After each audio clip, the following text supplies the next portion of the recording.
নমস্কাৰ বন্ধুসকল, স্বাগতম জনাইছোঁ দৰঙীয়া প্ৰাঞ্জিত অল ফাৰ্মিং টিপছলৈ। আজি গৰু বিহু, লগতে মই ৰঙালী বিহুৰ আন্তৰিক শুভেচ্ছা জ্ঞাপন কৰিলোঁ। যাতে আহি থকা আগন্তুক দিনবোৰ আপোনালোকক সুখ শান্তি সমৃদ্ধিৰে ৰঙালী হৈ পৰে, তাৰে কামনা কৰিলোঁ। এতিয়া মই আগবাঢ়োঁ মোৰ ভিডিঅ'লৈ।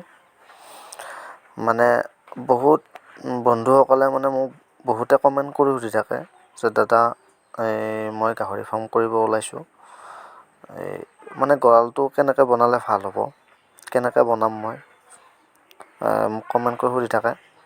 মই সেইসকলক ক'ব লৈছোঁ যিসকলে কম খৰচত গাহৰি গঁৰাল নিৰ্মাণ কৰিম বুলি ভাবি আছে। মই তেওঁলোকক ক'ব বিচাৰিছোঁ যে এনেকৈ আপোনালোকে বাঁহেৰে নিৰ্মাণ কৰিব পাৰে। মই যেনেকৈ কম খৰচত কৰিছোঁ বাঁহেৰে, এনেকৈ বাঁহেৰে নিৰ্মাণ কৰিলে আপোনালোকৰ বেছি খৰচ নহয়।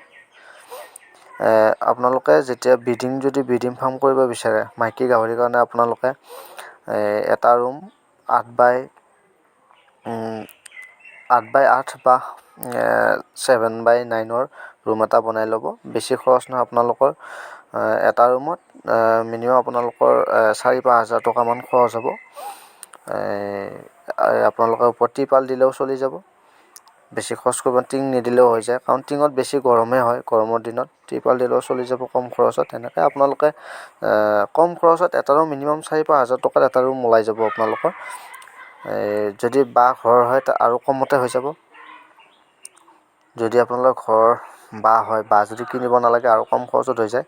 আপোনালোকৰ হাজিৰা খৰচটো হ'লে হয়, আৰু পলিথিনখনৰ খৰচ, পলিথিনখনত আপোনালোকৰ বেছি নপৰে। যদি আপোনালোকে দুটা ৰুম বনায়, তেনেকৈ আপোনাৰ 500-600 টকাত পলিথিনখন আহি যাব। ওপৰত দিয়া সেইখন পলিথিনখন আহি যাব। আৰু হাজিৰা আৰু দুটা ৰুম আপোনাৰ বনালে খুব বেছি 4-5 দিন লাগিব। আৰু আপোনালোকৰ তাতে হাজিৰা যিমানকৈ লয় তাৰ ওপৰত ভিত্তি কৰি পেলাই আপোনাৰ খৰচটো নিৰ্ধাৰিত হ'ব। আৰু যদি নিজে কৰে তেতিয়াহ'লেতো খৰচ নাই বুলিয়ে ক'ব পাৰি।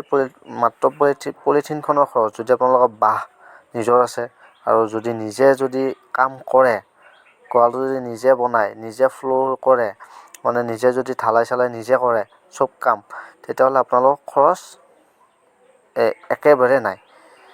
অকল আপোনালোকৰ খৰচ হ'ব পলিথিনখনত। আৰু যদি কিনিব লাগে, যদি চবখিনি কিনিব লাগে বাঁহৰ পৰা আপোনাৰ হাজিৰাও দিলে, বাঁহো কিনিলে, প্লাছ গোটাইখিনি যদি কৰিব লগা হয়, তেতিয়াহ'লে মিনিমাম আপোনালোকৰ এটা ৰুমত 4 হাজাৰমান টকা খৰচ হ'ব, তাতকৈ বেছি নহয়। মোৰ এই দুটা ৰুম মই হাজিৰা মানুহ লগাই কৰিছিলোঁ। দুটা ৰুম কৰিছিলোঁ, মোৰ 8 হাজাৰমান টকা খৰচ হৈছিলে। মোৰ ফ্ল'ৰ দি 8-9 হাজাৰমান টকা খৰচ হৈছিলে। এনেকৈ মই এতিয়া ধুনীয়া, মোৰ এবছৰ হৈ গ'ল, 1.5 বছৰ হ'ব এতিয়া ৰুম ঠিকে আছে বৰ্তমান। মিনিমাম এনেকৈ কৰিলেও 4-5 বছৰ গুচি যাব, কোনো টেনশ্যন নাই। এনেকৈ আপোনালোকে কৰিব পাৰে। ধন্যবাদ।